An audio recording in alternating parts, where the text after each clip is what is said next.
آداب، میں ہوں وسعت اللہ خان اور میرے ساتھ ہیں زرار کھوڑو۔ وینزویلا کے بعد اب کس کی باری ہے اور کون کون ٹرمپ کے اگلے قدم پہ نظریں گاڑے ہوئے ہیں، اس پہ آج بھی ہم گفتگو کریں گے فالو اپ کے طور پہ۔ ایران کی جو اقتصادی صورتحال ہے تیزی سے بگڑ رہی ہے، اس کی وجہ سے امن و امان کے حالات بھی کچھ اچھے نہیں ہیں۔ سوال یہ ہے کہ وہاں پہ جو عام آدمی ہے اس کے صبر کا پیمانہ کتنا بھر چکا ہے، اس کا بھی جائزہ لیں گے، مگر پہلے چلیں گے ہم اسلام آباد، جہاں D G I S P R Ahmed Sharif Chaudhry صاحب کی پریس کانفرنس ہوئی۔ آپ ہر چینل پہ اس کا تذکرہ سن چکے ہوں گے۔ بیسیکلی جو ہے یہ پریس کانفرنس اس لیے بلائی گئی تھی کہ افغانستان سے جو ٹیررزم کی کارروائیاں ہوتی ہیں ان کا اپڈیٹ دیا جائے صحافیوں کو۔ D G I S P R نے بتایا کہ گزشتہ برس جو ابھی گزرا ہے 3-4 دن پہلے، پورے سال میں دہشت گردی کے 10 بڑے واقعات میں افغان شہری بھی شامل تھے۔ دہشت گردی کے 5400 واقعات ہوئے، 1235 قانون نافذ کرنے والے اہلکار اور عام شہری جاں بحق ہوئے، 2597 دہشت گرد مارے گئے۔ 10 بڑے حملوں میں Jaffar Express, F C headquarters Bannu اور کیڈٹ کالج وانا پہ ہونے والے حملے بھی شامل ہیں۔ گزشتہ سال انٹیلیجنس بیسڈ 75,000 آپریشنز کیے گئے۔ ان حملوں میں افغان شہری شامل ہیں اور افغانستان بقول لیفٹیننٹ جنرل احمد شریف چودھری اس وقت دہشت گردی کا عالمی مرکز ہے، جہاں القاعدہ ہے، داعش ہے، ٹی ٹی پی ہے، بی ایل اے ہے اور وہیں سے آپریٹ ہوتے ہیں۔ انہوں نے میرے لیے ذرا یہ ایک نئی بات تھی، انہوں نے کہا کہ لگ بھگ 2500 شامی دہشت گرد افغانستان آئے ہیں اور وہ وہاں ایکٹیو بھی ہیں۔ یہ میرے لیے ایک ہاں، لیکن آئی تھنک انبیلیویبل بات بالکل نہیں ہے، اوکے، کیونکہ افغانستان ایک ہیون تو بنا ہوا ہے اس طرح کے۔ شام سے کون لوگ آئے ہوں؟ نہیں، اب یہ ہمیں نہیں پتا، القاعدہ لنکڈ ہو سکتے ہیں، اتنا تو ہمیں پتا ہے کہ even during the Syrian civil war ان کے کانٹیکٹس اور کوآپریشنز تو چلتی رہی ہیں۔ اچھا، جنرل صاحب نے ظاہر ہے بھارت کا بھی تذکرہ کیا، اگر افغانستان کا تذکرہ ہوگا تو بھارت کا بھی ہوگا۔ انہوں نے کہا کہ بھارت کا موقف ہے کہ وہ افغانستان سے مل کے ایک 2 طرفہ محاذ کھولے گا یا کھول سکتا ہے۔ تو جنرل صاحب کا یہی کہنا تھا کہ آئیے آپ بھی اپنا شوق پورا کر لیں، دیکھ لیں گے۔ ہماری دوست اور بہت ہی مشہور اینکر اور صحافی آسمہ شیرازی بھی اس پریس کانفرنس میں موجود تھیں اور انہوں نے بھی چند سوالات کیے۔ Asma, thank you so much for joining اس۔ یہ بتائیے کہ بظاہر تو یہ افغانستان اور پاکستان اور دہشت گردی کے معاملات پہ روشنی ڈالنے کی لیے تھی پریس کانفرنس، لیکن پچھلی پریس کانفرنس کی طرح اس پریس کانفرنس میں بھی رفتہ رفتہ شاید سوالات کی نوعیت ایسی تھی یا بیانیے کی نوعیت ایسی تھی کہ گاڑی مڑتے ہوئے جو بانی پی ٹی آئی عرف عمران خان ہے اس کی طرف بھی آ گئی، نام ظاہر نہیں لیا گیا۔ خیبر پختونخوا کے چیف منسٹر اور حکومت کا بھی نام لیے بغیر تذکرہ کیا گیا۔ تو یہ آپ نے بھی کچھ سوالات کیے، تو اندر کا احوال ذرا بتائیں گے آپ؟ جی، بہت بہت شکریہ وسعت صاحب۔ دیکھیے، پریس کانفرنس تو بالکل دہشت گردی اور جو گزشتہ سال کے واقعات تھے اور اس پہ جو کارروائیاں تھی دہشت گردی کے خلاف پاکستان فوج کی، اس کے اوپر تھی۔ لیکن ظاہر ہے کہ خیبر پختونخوا کے حوالے سے زیادہ وہاں پہ دہشت گردی کے واقعات ہوتے ہیں، تو D G I S P R نے اپنا آغاز جو تھا وہ اسی طرح سے کیا کہ 3 صوبے جو ہیں وہ دہشت گردی کے خلاف کارروائیاں کر رہے ہیں اور بھرپور کارروائیاں کر رہے ہیں، اور پھر انہوں نے کہا کہ کیوں 80% جو اٹیکس ہیں وہ صرف اور صرف خیبر پختونخوا کے اندر ہو رہے ہیں۔ تو ظاہر ہے کہ یہ ایک بھرپور سوال تھا جو کہ جس سے سمجھ آ گیا کہ اب اس کا جو پریس کانفرنس کا رخ ہے وہ کیا ہوگا۔ اور پھر انہوں نے اس کے بعد میرے خیال ہے آج کی جو پریس کانفرنس تھی اس میں بہت کلیئرٹی کے ساتھ، یعنی 2 چیزیں جو انہوں نے کہی، ایک تو یہ کہ کلیئرٹی کے ساتھ یہ کہا کہ ریاست کا اب بیانیہ کیا ہے اور ریاست اب اس کے اوپر جو ہے وہ قائم رہے گی۔ پچھلی جو اسٹیبلشمنٹ تھی اس کے بیانیے سے خود کو ڈس ایسوسیٹ کیا ہے۔ اور ساتھ میں انہوں نے جو ہم نے سوال پوچھا تھا اس کے جواب میں انہوں نے یہ کہا کہ وہ ڈی جی آئی جو تھے اس وقت کے وہ کہاں ہیں، وہ اب وہ جیل میں ہیں، اور شخصیات کے ساتھ اس کو جو ہے انہوں نے منسوب کیا کہ یہ جو ساری کارروائیاں تھیں ان کا شخصیات سے تعلق تھا، ادارے کے ساتھ تعلق نہیں تھا۔ تو اس حوالے سے بھی یہ بہت سگنیفیکنٹ بات ہے کہ جب انہوں نے ادارے کو الگ کر دیا، ان 3 شخصیات کو جو کہ پولیٹیکل اینڈ ملٹری کی شخصیات تھی، بلکہ 2 کو انہوں نے جنرل فیض کو اور عمران خان صاحب کو ایک دوسرے کے ساتھ جوڑا۔ میں کہتا کہ جہاں تک یہ بات تھی، آپ نے بات کی کہ جو پچھلی اسٹیبلشمنٹ تھی، اس وقت کی جو اسٹیبلشمنٹ وقت تھی، ان کے بارے میں تو ظاہر ہے ڈی جی آئی اسپیر نے بات کی۔ آپ نے بھی ایک سوال پوچھا تھا، میرا خیال ہے کہ شاید وہ اس سے ہی جڑا ہوا ہے کہ کتنوں کا احتساب ہوگا، اور میرا خیال ہے جو میں نے کم از کم سوشل میڈیا پہ جو کلپ دیکھی ہے، میں جواب نہیں سن سکا اس کا۔ آپ کا سوال یہ تھا شاید کہ جنہوں نے پھر یہ ری سیٹلمنٹ کی تھی طالبان کی، اس میں ظاہر ہے کہ صرف 1-2 لوگ تو نہیں ملوث تھے نا اس پوری مہم میں، تو ان کا کیا ہوگا؟ تو اس کا کیا جواب ملا تھا آپ کو؟ اس پہ انہوں نے ڈی جی آئی انہوں نے کہا کہ وہ کہاں ہیں اس وقت، وہ جیل میں ہیں۔ یعنی انہوں نے ڈی جی آئی کو اور جو پولیٹیکل لیڈرشپ تھی ان کے ساتھ اور یہ بھی کہا کہ یہ شخصیات کے فیصلے تھے، یہ ادارے کے فیصلے نہیں تھے، یہ شخصیات فیصلے کر رہی تھیں، اور وہ شخص جو کہ سیاسی مفادات کے لیے جس کو استعمال کیا جا رہا تھا وہ آج جیل میں ہے۔ یعنی ان کا اشارہ جنرل فیض کی جانب تھا۔ تو ان کے جواب سے یہ معلوم ہوتا ہے کہ وہ جو پالیسی بنائی تھی واپس لا کے بسانے والی، وہ پالیسی کے ذمہ دار صرف اور صرف عمران خان اور جنرل فیض تھے۔ یہ 2 شخصیات کو انہوں نے کیٹیگوریکلی اس کے اندر جو ہے وہ اس طرح سے انہوں نے اشارہ بھی کیا، اور پھر جنرل فیض کی طرف انہوں نے وہ بھی اشارہ دیا۔ یعنی اس وقت کے جو آرمی چیف ہے جنرل باجوہ صاحب، وہ اس کے اوپر انہوں نے کوئی جواب نہیں دیا کہ وہ اس کے تھا، اور پھر بعد میں انہوں نے کہا کہ وہ شخص جو ہے وہ سیاسی مفادات کے لیے استعمال بھی کیا جا رہا تھا۔ یعنی ان کا کہنے کا مقصد یہ تھا کہ جو بھی پالیسی تھی عمران خان صاحب کی، پھر عمران خان صاحب کے اوپر انہوں نے یہ بھی کہا کہ وہ بار بار ایک ہی بات کرتے تھے، اور وہ ایک بات کے اوپر جب آتے ہیں تو پھر وہ اس کے اوپر وہ اسی کو کنٹینیو کرتے ہیں کہ ہم نے صرف بات چیت کرنی ہے، ہم نے صرف ان سے مذاکرات کرنے ہیں، اور انہوں نے دفتر کھولنے کی بھی بات کی تھی، اور انہوں نے وہ ساری باتیں جو ہیں وہ کی تھی۔ تو ایک طرح سے وہ ایک جو پوری پالیسی ہے وہ ان کے کہنے کا مقصد یہ تھا کہ ایک با اختیار وزیر اعظم تھے عمران خان صاحب، اور ان کی وہ لیڈ کر رہے تھے اس پالیسی کو جس میں کہ ان کے ساتھ اس وقت کے ڈی جی آئی جو تھے وہ مکمل طور پر شریک تھے۔ تو ایک تو یہ انہوں نے کر دیا، پھر انہوں نے کہا کہ یہ وہی لوگ تھے جو کہ جنرل باجوہ کو باپ قرار دیتے تھے، اور یہ کہتے تھے کہ یہ قوم کے باپ ہیں، اور قوم کے باپ کے طور پر ان کو انٹروڈیوس کراتے تھے۔ تو میں خیال ہے کہ انہوں نے ساری اس بات کے اوپر بہت واضح جو ہے وہ جواب دیا ہے، لیکن جو احتساب کا جو جواب ہے، یعنی آپ دیکھیے کہ عمران خان صاحب کے اوپر بھی یہ الزامات آتے ہیں، ابھی تک کوئی اس کا مقدمہ تو نہیں ہے کہ انہوں نے واپس لا کر بسایا، یا جنرل فیض جو ہے ان کے ساتھ بھی جو پولیٹیکل انوالومنٹ ہے اس کے مقدمات ہیں، مگر اگر کسی اور ملک کے اندر اس طرح کے لوگوں کو، دہشت گردوں کو لایا جاتا اور ان کو بسایا جاتا تو پولیٹیکل لیڈرشپ پہ برڈن تو آ گیا، لیکن جو ملٹری اسٹیبلشمنٹ اس وقت فیصلے کر رہی تھی ان کو جواب دہ کون ٹھہرائے گا؟ یہ سوال تو اپنی جگہ پہ موجود ہے، اور یہ اگر دیکھا جائے تو مہذب ملکوں میں تو یہ وار کرائمز ہوتے ہیں کھوڑو صاحب۔ یہ یعنی ایک 40,000 لوگ آپ لے آئے اور اس میں سے 5 سے 6,000 آپ کہہ رہے ہیں کہ جنگجو ہیں، اور ریاست کہہ رہی ہے کہ ہم ان کو بسائیں گے، اور پھر وہ پھٹنا شروع ہو گئے، پھر انہوں نے حملے کرنا شروع کر دیے۔ تو یہ ایک سلیکٹو جسٹس عمران خان صاحب یا کسی پولیٹیکل لیڈر کی حد تک تو ہو سکتا ہے، لیکن اب جو نیا بیانیہ ہے آسما، اس میں تو اب وہ یہ کہہ رہے ہیں کہ ٹھیک ہے یہ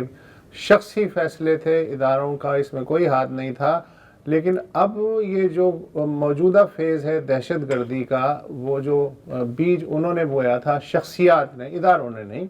تو اس کا پھل کے پی کے بقول ان کے کاٹ رہا ہے، اور یہ پھل کٹوانے میں جو موجودہ حکومت ہے صوبے کی وہ ان کی مدد کر رہی ہے، تو بیانیہ نے یہ ٹرن لیا ہے۔ جی بالکل، اور اس پہ جو انہوں نے سوال اٹھائے ہیں وہ سوال بہت امپورٹنٹ ہے۔ ایک تو انہوں نے یہ کہا کہ ساری سیاسی جماعتوں کو جو دہشت گرد ہیں وہ نشانہ بناتے ہیں، یعنی انہوں نے یہ کہا کہ اپیزمنٹ کی پالیسی۔ پھر انہوں نے یہ کہا کہ نور ولی محسود جو ہیں ان کو آپ سمجھتے ہیں کہ ان کے حوالے صوبہ کر دیا جائے، یا پھر یہ کہ ہیبت اللہ کے ہاتھ پہ بیعت کر لیا جائے، یعنی جو موجودہ بار بار آپریشن نہ کرنے کی بات ہو رہی ہے اور ان سے مذاکرات کرنے کی بات ہو رہی ہے، اس کے اوپر انہوں نے بہت کیٹیگوریکل جو ہے وہ سٹیٹمنٹ دیا۔ کہ ایسا نہیں ہوگا کہ اب ان کے ساتھ جو کریں ہم ان کے ساتھ لڑیں گے، اور ایک کلیئر پالیسی جو ہے وہ ادارے نے 2023 میں اختیار کی تھی، اور اس کو پھر لے کے چلتے ہوئے اب 2026 میں ایک پوری کلیئرٹی کے ساتھ انہوں نے کہا کہ اب ہمارا بیانیہ یہ ہے کہ اب ہم نے ان کے ساتھ لڑائی لڑنی ہے، کوئی بات چیت نہیں ہوگی، کوئی مذاکرات نہیں ہوں گے، اور آپریشن بھی جو انٹیلیجنس بیسڈ آپریشنز ہیں یہ ہوتے رہیں گے، اس کا فیصلہ جو ہے وہ ریاست کرے گی۔ تو دیکھیے اس کی جو کڑیاں ہیں وہ تو ملتی ہیں بہت ساری چیزوں میں۔ آپ کو یاد ہوگا کہ سلامتی کمیٹی کا جو اجلاس تھا اس کے اندر جو جنرل فیض نے بریفنگ دی تھی اور جنرل باجوہ نے، اور اس وقت بھی جو پولیٹیکل پارٹیز موجود تھیں پارلیمنٹ کے اندر، پارلیمنٹ میں انہوں نے چیلنج کیا تھا اس پالیسی کو، جب انہوں نے آ کے یہ بتایا کہ ہم نے بات چیت کرنی ہے، ان کو لا کے بسانا ہے اور ان کو نارمل سٹیزن بنانا ہے، تو اس وقت بہت ساری سیاسی جماعتیں، محسن داوڑ آن دا ریکارڈ ہیں، پیپلز پارٹی کے کچھ لوگوں نے اس پہ بات کی اور اس کو چیلنج کیا، بلاول بھٹو اس میں شامل تھے، یہ ان کیمرہ بریفنگ تھی، لیکن عمران خان صاحب نہ اس کے اندر آئے اس بریفنگ کے اندر، بلکہ انہوں نے مختلف انٹرویوز کے اندر جو ہے یہ بات بار بار کہی۔ اب اگر آپ دیکھتے ہیں تو مختلف جو پاکستان تحریک انصاف کی جو لیڈرشپ ہے وہ اسی پالیسی کے ساتھ سٹک کر رہی ہے جو پالیسی خود بطور وزیر اعظم عمران خان صاحب نے ترتیب دی تھی کہ ہم نے ان کے ساتھ مذاکرات کرنے ہیں، ہم نے ان کے ساتھ لڑائی نہیں لڑنی، ہم نے ان کو چیلنج نہیں کرنا۔ اور ظاہر ہے کہ ریاست یہ سمجھتی ہے کہ T T A, T T P, India اور افغانستان ان کا ایک نیکسس ہے، اس میں جو پولیٹیکل نیکسس، اگر یہ 5 پوائنٹس آج آپ B J S P are کے دیکھیں تو 5واں پوائنٹ جو انہوں نے رکھا وہ پولیٹیکل نیکسس کا ہے، اور وہ بہت امپورٹنٹ ہے جو کہ انٹرنل رفٹ کے اندر اس کو اشارہ کر رہا ہے۔ تو میرا خیال ہے کہ وہ ایک کلیئرٹی کے ساتھ وہ یہ بات کر رہے ہیں، اور بار بار بات یہ ہوتی رہی ہے کہ پاکستان تحریک انصاف اپیزمنٹ کی پالیسی اختیار کیے ہوئے ہے طالبان کے ساتھ، اور عمران خان ہمیشہ یہ چاہتے تھے، جس پہ انہوں نے یہ بھی بات کی کہ وہ دفاتر کھولنے کی بات کرتے تھے، اور ان کی یہ پالیسی تھی کہ جو طالبان کو جو ہے وہ دفاتر بھی کھول کے دینے چاہیے، اور جو پہلی ان کی گورنمنٹ تھی پرویز خٹک صاحب کی۔ تو یہ ایک اس نتیجے تک پہنچنے میں، اور پھر وہ بار بار انہوں نے یہ بھی کہا کہ ہم بعد میں ایک الگ آپ کو بتائیں گے، پریس کانفرنس ہو سکتی ہے یا آپ کو بتایا جائے گا کہ یہ کیوں کہتے ہیں کہ ٹی ٹی پی کے خلاف آپریشن نہیں کرنا۔ یہ ایک پھر انہوں نے عمران خان صاحب کا ٹویٹ بھی پڑھ کے سنایا جس میں کہ وہ کہتے ہیں کہ جی تو وہ کہ اے این پی کی طرح ہمیں کمزور کرنے کی کوشش ہے۔ تو بہرحال یہ سوال اپنی جگہ پہ بہت اہم ہے۔ ان کی جو پریس کانفرنس ہے اس سے یہ تاثر مل رہا ہے کہ اصل جو مسئلہ ہے وہ کے پی کے میں ہے، بلوچستان پہ ان کا کنٹرول ہے۔ بالکل، ایک طرح سے چارج شیٹ کیا ہے انہوں نے، اور یہ چارج شیٹ سے کم نہیں ہے، یہ تمام جو باتیں انہوں نے کی ہیں آج خیبر پختونخوا حکومت کی طرح کے لیے کہ 3 صوبوں کے اندر جو ہے وہ کس طرح سے گورنمنٹس کو آپریٹ کر رہی ہیں اور وہ مذمت کرتی ہیں ان کارروائیوں کی، وہ ریاست کے ساتھ کھڑی ہوئی ہیں، سوائے تحریک انصاف کی حکومت کے جو کہ خیبر پختونخوا کے اندر ریاست کے ساتھ نہیں کھڑی ہوئی، بلکہ وہ کہتی ہے کہ ہم بات کریں گے، مذاکرات ہونے چاہیے اور خیبر پختونخوا ہی بات کرے افغانستان کے ساتھ یا ٹی ٹی اے کے ساتھ۔ تو یہ بات تو انہوں نے بالکل ایک طرح سے دیکھا جائے تو یہ 2026 کے آغاز میں ایک چارج شیٹ جو ہے یہ ایک پیش منظر ضرور دے رہی ہے کہ آگے کیا ہو سکتا ہے۔ بالکل، یہ ایک ٹریلر ہے اور ہمیں پتہ ہے کہ اب فلم اس پوری پریس کانفرنس میں یہ کوئی وے آؤٹ نہیں بتایا کہ یہ جو افغانستان کے ساتھ 2 طرفہ ریاستی تعلقات ہیں اس میں اب مزید کیا فارمولہ آزمایا جائے گا کہ چیزیں جو ہیں بہتری کی طرف جا سکیں، اس طرح کا تو کوئی اشارہ نہیں دیا انہوں نے۔ نہیں، بلکہ انہوں نے کہا اسٹینڈ آف ہوگا، اور جب ان سے ٹریڈ کی بات کی گئی کہ ٹریڈ رکی ہوئی ہے، وہاں بارڈر پہ بہت سارے لوگ جو ہیں وہ بہت ان کے معاشی حالات بہت خراب ہو چکے ہیں، تو اس پہ انہوں نے کہا کہ ہمیں پہلے اس پوری برائی کو ختم کرنا ہے، ہمیں پہلے جو ہے وہ اس کو ہم ختم کریں گے تو پھر اس کے بعد آگے بڑھا جائے گا، ابھی تو ہم نے ان علتوں کو، لفظ انہوں نے استعمال کیا کہ علتوں کو ہمیں جو ہے وہ ختم کرنا پڑے گا۔ تو میرا خیال ہے ریاست یہی چاہتی ہے کہ پہلے تو بھرپور طریقے سے جو مذاکرات کے لیے 3 مرحلے ہوئے اس کے اندر جو ایک ہی بات کی گئی تھی کہ ٹی ٹی پی کو خود سے الگ کیا جائے، یعنی ٹی ٹی اے ان کی سپورٹ میں پیچھے ہٹ جائے، تو وہ نہیں ہوا۔ تو اب صرف اور صرف جو ہے وہ ایک ہی آپشن ہے کہ بھرپور جب بھی وہاں سے کوئی حملہ ہو یا اس کا نیکسس جو بھی ہے اس کو توڑا جائے اور کارروائیاں کی جائے۔ انہوں نے کہا بھی کہ بارڈر جب سے بند ہوا ہے تو ایک جو انفلکس تھا دہشت گردوں کا وہ کم ہوا ہے، دہشت گردی کے واقعات میں نمایاں کمی بھی ہوئی ہے، اور انہوں نے وہ فگرز جو ہیں وہ بتائے بھی۔ تو میرا خیال ہے کہ وہ ایک ریاست اس وقت تک جو ہے وہ کسی صورت بھی تحریک طالبان افغانستان اور تحریک طالبان پاکستان سے تو بالکل بھی نہیں، لیکن ٹی ٹی اے کے ساتھ بھی بات چیت کے موڈ میں اس وقت نظر نہیں آتی، اور نہ ہی لگتا ہے کہ ٹی ٹی اے بھی کوئی فلیکسیبلٹی اس معاملے کے اوپر شو کر رہی ہے۔ بالکل، تھینک یو سو مچ عاصمہ شہرازی جی۔ اب دیکھیں جہاں تک افغانستان کی بات ہے تو دیر آر نو سولوشنز، یہ چیز میرا خیال ہے کہ ہم کلیئرلی رکھ لیں، نہ کوئی بلو پرنٹ ہے، نہ کوئی ایز سچ اسٹریٹجی ہے۔ اگر کوئی اسٹریٹجی ہے وہ صرف اتنی ہی ہو سکتی ہے کہ کنٹین کریں اور انتظار کریں کہ کسی طرح یہ آپس میں ہی لڑنے لگ جائیں، یا پھر آپ جیسے چین کے ساتھ ابھی جو ہمارے وزیر خارجہ اور چین کے وزیر خارجہ کی میٹنگ ہوئی ہے کہ وہاں سے you build an alliance to pressurise Afghanistan. اب وہ کتنا حد تک پریشرائز ہو سکتے ہیں یہ بھی ایک بالکل الگ سوال ہے۔ ہاں، لیکن دہشت گردی کے خلاف مجھے تو دنیا میں کوئی مثال نہیں ملتی کہ انڈیفینٹ لڑائی کے ذریعے دہشت گردی ختم ہو سکے۔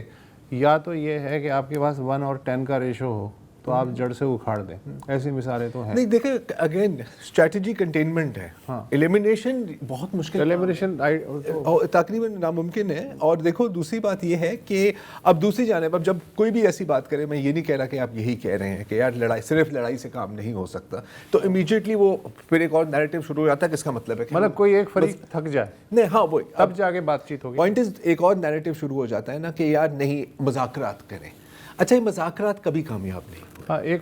پارٹی ٹائم گین کرتی ہے، ایک پارٹی ٹائم گین کرتی ہے اور وہ ہے طالبان، نو ون ایلس۔ ہم نہیں ٹائم گین کرتے، ہم ٹائم لوز کرتے ہیں، ہم مومنٹم لوز کرتے ہیں۔ ہم نے سوات میں بھی یہ دیکھا ہے، اپیزمنٹ صرف بیوقوفی نہیں ہے، اپیزمنٹ خودکشی ہے۔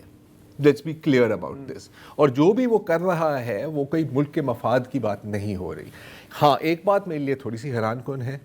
کہ اور ابھی جو پالیسی لی گئی ہے، جو پالیسی اسٹیٹمنٹ آئی ہے ہمارے سامنے، یقیناً یہ ریاست صرف ادارے کی پالیسی نہیں ہے، ریاست کی پالیسی ہے، یعنی کسی شخصیات کی پالیسی نہیں ہے یہ، رائٹ یار یہ لیکن آخری چیز کہ یہ میرے لیے تھوڑا سا عجیب بات ہے اور کافی خطرناک بات بھی ہے کہ اگر ایک وزیر اعظم اور ڈی جی آئی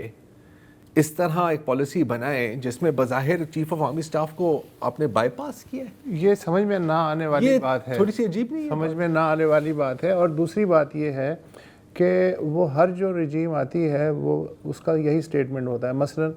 جنرل مشرف کا جنرل ضیاء کی پالیسی سے کوئی تعلق نہیں تھا، اس کی ایک الگ پالیسی تھی۔ آپ کو یاد ہوگا کہ جنرل باجوہ نے ریٹائرمنٹ سے کچھ دن پہلے کا ایڈمٹ کیا تھا کہ ہاں اب تک ہم ایکٹیو پالیٹکس میں بھی کرتے رہے ہیں، لیکن میں آپ کو گارنٹی دیتا ہوں کہ کم از کم اگلے 20 سال تک ہم ایز ادارہ سیاست سے بالکل الگ تھلگ رہیں گے، جسے وہ باجوہ ڈاکٹرائن جو بھی کہہ لیں وہ ہے۔ تو چیف ٹو چیف یا جو زمانے سے جب بدلتا ہے تو پالیسیاں بھی بدلتی ہیں، اور اس میں پھر یہ ہوتا ہے کہ پیچھے یہ 2 4 5 6 لوگ تھے اور اب ایسا نہیں ہے، اور یہ سلسلہ پچھلے 70 سال سے دیکھا جا رہا ہے۔ تو اس وقت نہیں پتہ چلتا کہ یہ ادارے کی پالیسی ہے، شخصی پالیسی ہے، بعد میں جا کے پتہ چلتا ہے کہ ارے یہ تو شخصی پالیسی۔ یہ اس چیز پر ڈیپینڈ کرتا ہے کہ وہ پالیسی کامیاب رہی یا ناکام۔ یس دیٹ از دا کی ورڈ۔ وہ کہتے ہیں نا ڈیفیٹ از این آفن۔ یا ایک وقفہ لے لیں۔ Welcome back. اچھا، جب کسی دور دراز علاقے میں کوئی برائی آتی ہے تو ہم اسے کہہ سکتے ہیں کہ یار یہ ہمارے ساتھ اس کا کیا لینا دینا، اور پھر وہی روایتی بیانات آتے ہیں یہاں پر۔ لیکن جب چیزیں آپ کی تھوڑی نزدیک آنے لگ جاتی ہیں، لگتا ہے کہ یار اب خطرہ ہماری طرف آ رہا ہے، تو موڈ ایک دم بدل جاتا ہے۔ جیسے کہ جب امریکن صدر ڈونلڈ ٹرمپ نے وینیزویلن صدر نکولاس مدوروس کو اغوا کیا تو یورپ سے وہی جو ریاکشن آیا جو ہم ایکسپیکٹ کر رہے تھے۔ We are monitoring the situation. Very closely, Yes. Not صرف مانیٹرنگ نہیں، بڑی مطلب یوں مانیٹر کر رہے ہیں ایسے۔ اور دیکھیں جمہوریت بہت اچھی چیز ہے اور آزاد انتخابات ہونے چاہیے، انسانی حقوق، بلا بلا بلا بلا۔ 2 دن یہی باجا بجا۔ ہاں، 2-3 دن یہی باجا بجا۔ اچھا، صرف یہ بیانات کی حد تک نہیں تھا، میڈیا کو بھی بتایا گیا باقاعدہ۔ میں اگر بی بی سی کا یہاں پہ مثال دوں تو بی بی سی کے ایڈیٹر نے باقاعدہ ایک ایڈوائز بھیجی کہ یہاں یہ کہ دیکھیں اگر آپ یہ الفاظ استعمال کر سکتے ہیں, آپ کیپچرڈ کہہ سکتے ہیں کہ اگر فرض کریں آپ بتا رہے ہیں کہ یار امریکہ نے کیا کہا, تو آپ کہہ سکتے ہیں یو ایس کیپچرڈ مڈورو, پکڑا, ہاں پکڑ لیا. اگر ہماری طرف سے آپ بات کر رہے ہیں کہ یار اپنی رپورٹنگ میں ہم سیزڈ کہہ سکتے ہیں, مطلب سیزڈ کا پتہ قابو کر لیا. لیکن یار یہ جو اغوا ہے نا, اغوا کڈنیپنگ کا لفظ آپ نے نہیں استعمال کرنا. اچھا اب کبھی کبھی نا یار, اب اچھا انسٹرکشن سب کو ملتی ہیں یار, ہمیں بھی ملتی ہیں, کوئی ڈھکی چھپی بات نہیں ہے یہاں پر. کبھی کبھی جب ایک دم لاسٹ منٹ پر انسٹرکشن ملے نا, تو آپ بھول جاتے ہو کہ یار کون سا لفظ استعمال کرنا تھا. اس کی میں لائیو ڈیمونسٹریشن BBC کی آپ کو ایک دکھانا چاہ رہا ہوں. کیا تھا, سیزڈ, ٹائم لگتا ہے. اچھا لیکن پھر ظاہر ہے کہ اب ٹرمپ تو مطلب سر پھول گیا ہے, مطلب 1.5 لیٹر خون مزید اس کے اندر آ گیا. وہ کہتا ہے کہ یار وینزویلا تو مطلب سٹیپ 1 تھا. میں تو کئی مہینوں سے بات کر رہا ہوں کہ مجھے گرین لینڈ چاہیے, گرین لینڈ کھپے, ہاں گرین لینڈ کھپے عظیم تر قومی مفاد کے لیے, رائٹ, نیشنل سیکیورٹی کے لیے. اچھا اب ظاہر ہے کہ ٹرمپ اگر کوئی اشارہ کرے گا تو اس کے سارے جو درباری ہیں وہ تو پھر لائن میں لگ جاتے ہیں. تو کیٹی ملر صاحبہ جو اس حکومت کا حصہ بھی رہی ہیں ایلون مسک کے ڈوج پروگرام میں, اور وہ ٹرمپ کے معاون خصوصی اسٹیو ملر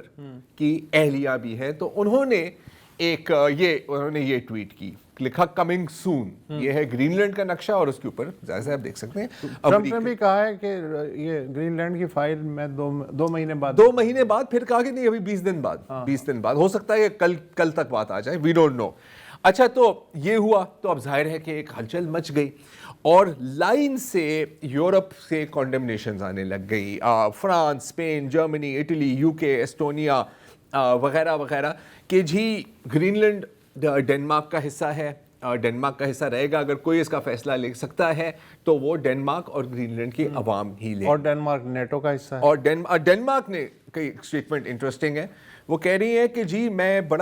میٹے فریڈرکسن ہیں ان کے جو وزیر اعظم ہیں, وہ کہہ رہے ہیں کہ جی U S attack on Greenland, ہم اس بات کو سیریسلی لے رہے ہیں, ہم اس کو مذاق نہیں سمجھ رہے. کیونکہ اگر پہلے لوگ سوچ رہے تھے کہ یار ٹرمپ ہے کچھ بھی کہہ دیتا ہے, تو انہوں نے دیکھا ہے کہ نہ صرف کہتا ہے کر بھی دیتا ہے. وینزویلا کے ایگزامپل میں تو انہوں نے کہا کہ اٹیک آن ڈنمارک نیٹو کا حصہ ہے, اگر ایک نیٹو کا ممبر ہی دوسری نیٹو کا ممبر کے اوپر حملہ کرے گا تو نیٹو ہی ختم ہے. اب مجھے نہیں پتا کہ ٹرمپ کے لیے یہ دھمکی ہے یا ایک انویٹیشن ہے, کیونکہ وہ تو ویسے ہی نیٹو سے کافی تنگ آیا. میرا خیال ہے دھمکی ہے, اس لیے کہ آپ نے ابھی ذکر کیا فرانس, برطانیہ, جرمنی, پولینڈ, اسپین اور اٹلی, انہوں نے ایک مشترکہ سٹیٹمنٹ جاری کیا ہے, مطلب پرائم منسٹر اور چانسلر اور پریزیڈنٹ کے لیول پہ, اور اس میں انہوں نے یہ مینشن کیا ہے کہ ڈنمارک جو ہے وہ نیٹو کا حصہ ہے. ابھی اشارہ دیا ہے. نیٹو کا جو آرٹیکل 5 ہے اس کے تحت اگر کسی ممبر ملک پہ حملہ ہوتا ہے تو ظاہر ہے سارے نیٹو پہ حملہ تصور ہوگا, لیکن آرٹیکل 5 یہ نہیں بتاتا کہ اگر نیٹو کا ایک ممبر دوسرے ممبر پہ حملہ کرتا ہے تو پھر کیا ہوگا. اس کی ایک مثال ٹرکی اور گریس کے درمیان جو سائپرس 1974 میں سائپرس کا جو ایشو ہوا تھا, اتنی تھی فوجیں, وہاں بھی یہ ڈسکس ہوا تھا کہ یار دونوں جو ہیں نیٹو کا حصہ ہیں اور اب کیا کریں, تو وہ تھوڑا بیچ بچا ہو گیا تھا. لیکن اب اگر ٹرمپ ایک طرف ہے اور یورپ دوسری طرف ہے تو آرٹیکل 5 کا کیا ہوگا. آرٹیکل 5 کا کیا ہوگا, کیونکہ جب نیٹو بن رہا تھا کسی نے سوچا ہی نہیں تھا کہ یار یہ ہو بھی سکتا ہے, رائٹ. اور اس وقت پوتن تو ٹھیک ٹھاک خوش ہوگا اس کو دیکھتے. اچھا لیکن جو اسٹیفن ملر ہیں آپ کے دوست, اسٹیفن ملر کا سر ایک کلپ ہے میرے پاس. اسٹیفن ملر کو وہ جیک ٹیپر CNN کے جو ہوسٹ ہیں شاید, انہوں نے پوچھا کہ یار کیا آپ رول آؤٹ نہیں کر سکتے کہ آپ باقاعدہ وہاں پر فوج بھیجیں گے, تو بہت ہی خوبصورت جواب دیا اسٹیفن ملر نے, میں ہوں نیٹو. ہاں نہیں, اس میں 2-3 چیزیں ہیں. مثلا اگر کل برطانیہ جو ہے وہ یہ کلیم کرے کہ یہ تو امریکہ تو نیو یارک تو ہمارا علاقہ تھا, جب ہم بوسٹن ٹی پارٹی ہوئی ہے تو انہوں نے اس کو کیوں قبضہ کیا. لوزیانہ فرانس کا علاقہ تھا تو لوزیانہ فرانس کو واپس کریں. تو اس کے ہوائے پہ جو جس طرح انہوں نے قبضہ کیا, کوئن کو جس طرح برطرف کیا, تو اس کو کیوں کالونی بنا کے رکھا ہے, اسے بھی آزاد مملکت. ہاں تو اس سوال کا بڑا ایک آسان جواب ہے کہ وہ کلیم کر سکتے ہیں, لے نہیں سکتے سر. دیکھیں اگین اگر ہم